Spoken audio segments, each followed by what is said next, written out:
अस्सलाम वालेकुम।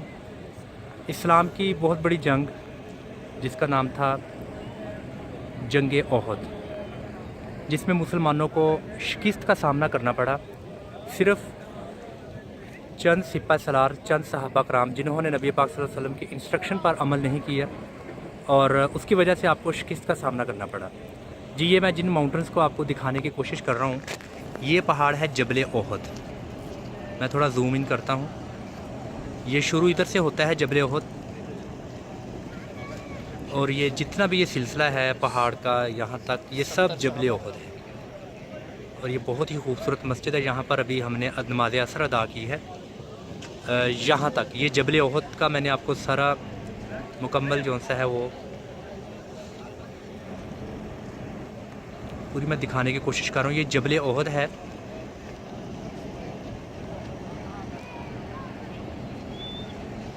इस्लाम की एक बड़ी जंग ओहद, और यहाँ पर जो हम इस वक्त मैं खड़ा हूँ, ये वही तमाम का तमाम एरिया है जहाँ पर ये कुफ़ार के साथ जंग की थी। और ये वाला हिस्सा, ये पहाड़ का ये छोटा सा हिस्सा, ये वो हिस्सा है। मैं थोड़ा सा आपको इस जंग की तारीख बता दूं कि नबी पाक सल्लल्लाहु अलैहि वसल्लम ने अपने चंद सहाबा कराम को हदायत दी थी कि आप यहाँ पर रहें और मुख्तलिफ़ पोजीशन संभाल दें। आपने मीन्स के मुख्तलिफ़ पोजीशन पर मुख्तलिफ़ सहाबा कराम को यहाँ पर आपने तैनात किया था। एक मुकम्मल प्लानिंग के तहत ये जंग होनी थी और हुई थी, और जिसकी कमांडमेंट रसूल खुदा सल्लल्लाहु अलैहि वसल्लम खुद कर रहे थे। और पूरे लश्कर को जो सा वो आपके चचा हज़रत हमज़ा रज़ी अल्लाह तआला अन्हो, वो पूरे लश्कर को नबी पाक सल्लल्लाहु अलैहि वसल्लम की हदायत के मुताबिक पूरे लश्कर को कमांडमेंट कर रहे थे। तो जब तकरीबन कुफ़ार को शिकस्त हुई, तो यहाँ पर जो सहाबा कराम रज़ी अल्लाह तआला अन्हुम आपने अपॉइंट किए थे, तो उन्होंने थोड़ा लालच में आकर आप यूँ समझ लें कि माली गनीमत को इकट्ठा करना शुरू कर दिया। उनके मुताबिक जंग ख़त्म हो चुकी थी, कफ़ार हार चुके थे और कफ़ारों को जो सा शिकस्त हो चुकी थी उनके मुताबिक, और वो भागे थे। आपने इस पहाड़ को छोड़कर माली गनीमत इकट्ठा करने में मशगूल हो गए। और जब उन्होंने इस पोजीशन को जो सा छोड़ा, तो इस पहाड़ के बिल्कुल पीछे से हज़रत खालिद बिन वलीद रज़ी अल्लाह तआला अन्हो, जो बाद में इस्लाम लेकर आ गए थे, उन्होंने इस बिल्कुल पहाड़ के बैक साइड से हमला किया। और उस हमले की सूरत में मुसलमानों को जो यकीनी तौर पर फ़तह थी वो शिकस्त में बदल गई। और इस शिकस्त में और इस माउंटेन्स को छोड़ने का रिज़ल्ट क्या हुआ, कमो बेश बताया जाता है कि 70 सहाबा कराम रज़ी अल्लाह तआला अन्हो, हम इसकी तस्दीक करवाते हैं। यहाँ पर हमारे एक भाई हैं शहजाद शाकर साहब। अस्सलाम वालेकुम सर। जी सर, ये जब सहाबा कराम रज़ी अल्लाह तआला अन्हो ने इस पहाड़ को छोड़ा, तो फिर थोड़ा सा मंजर कशी कीजिएगा सर। फिर मतलब शिकस्त का सामना करना पड़ा, कितने सहाबा कराम शहीद हुए सर? कम बेश 70,000 हो रहे थे। उलमा कराम ने बताया था, पता नहीं अब 70 सहाबा कराम। 70 के राउंड। अच्छा जी, ठीक। तो फिर हमारी जो कामयाबी थी फतेह शिकस्त में कन्वर्ट हो गई। तो पहले यकीनी पता थी, क्योंकि वो जो मुस्लिम थे जी उन्होंने वो प्लेस छोड़ दी। रसूल सल्लल्लाहु अलैहि वसल्लम ने फरमाया था कि ये प्लेस नहीं आप लोगों ने छोड़नी। जी वाला जो पहाड़ है उसकी चोटी उन्होंने छोड़ दी। जी। तो इस लालच में छोड़ी कि वो माले गनीमत इकट्ठा कर लें, जो फार ने छोड़ा हुआ था, साज़ उस्मान तलवारें वगैरह। जी। तो वो इकट्ठा करने लगे, तो पीछे से उन्होंने हमला कर दिया कुफार ने। तो इबरतनाक शिकस्त शिकस्त। बस इतना ही मैं कहना चाहूँगा। लेकिन सर, आपका कहना है कि जो भी नबी पाक की तालीमात को छोड़ता है उसका अंजाम उसका वो शिकस्त ही होता है। तो ये जो बहुत बड़ा ये जालियों का ये मंजर है यहाँ पर, ये वही सहाबा कराम कहते हैं, उनकी तदफीन की गई है, जहाँ पे दफन है, सारी उनकी कब्रें हैं। अच्छा जी, वो जो बिल्कुल ना होने के बराबर है, कुछ भी बस थोड़ा ये नजर। हम थोड़ा करीब से जाकर दिखाने थे सर, प्लीज़ आप आइएगा जी।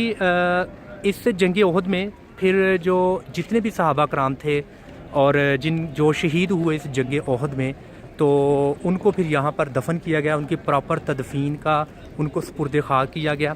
और ये मैं थोड़ा करीब आने की कोशिश करता हूँ इस जालियों के करीब, और आप देख सकते हैं कि वो सहाबा कराम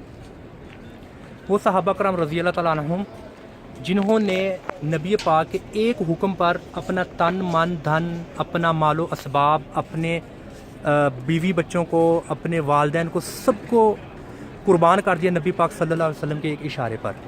तो उन सब सहाबा कराम का जिन्होंने इस जंग ओहद में पार्टिसिपेट किया था, उनकी तमाम की तमाम तदफीन इधर हुई है, आप देख सकते हैं। ये देखें यहाँ पर। अच्छा ये टाइम हो गया जी सर, बस ये मैं थोड़ा इनको जूम इन करके अपने तमाम फ्रेंड्स को, अपने नाज़रीन को मैं दिखाने की कोशिश कर रहा हूँ। ये आप देखिए,